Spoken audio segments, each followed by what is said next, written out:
Hi there, my name is Jeffrey Fitzgerald. This is my presentation for Human Physiology 2025, Group S1. It is going to be over the health defects of the consumption and abuse of anabolics.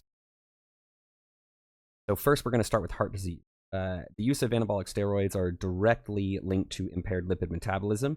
You will see your HDL decrease significantly and your LDL increase significantly.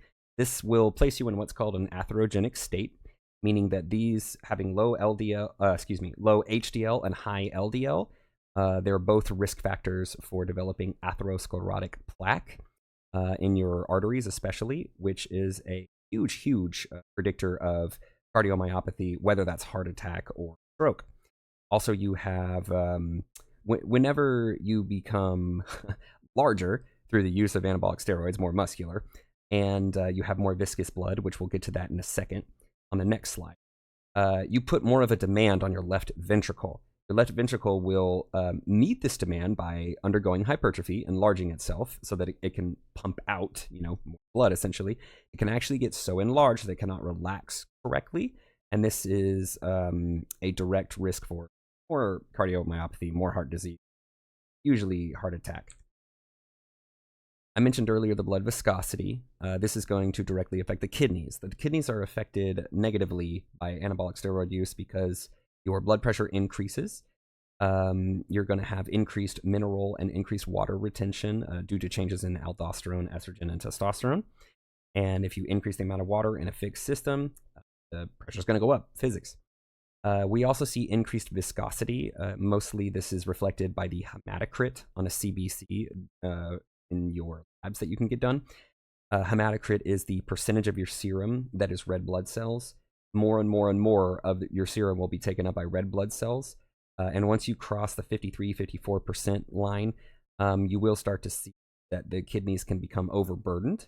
And this can cause issues with their glomeruli.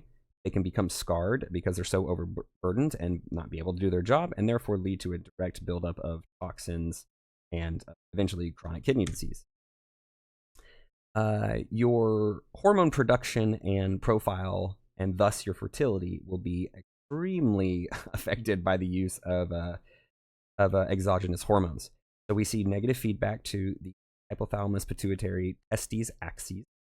That means essentially your hypothalamus, your pituitary, and your testes, they all talk to each other in that order, EA, and they tell you to produce sex hormones. You will see decreased sex hormones like testosterone, estrogen, and neurosteroids, as well as, importantly, decreased gonadotropin production, luteinizing hormone, and follicle stimulating hormone. Those are directly responsible for keeping the testicles active, keeping them away from being atrophied, and for enacting spermatogenesis, which is the creation of sperm.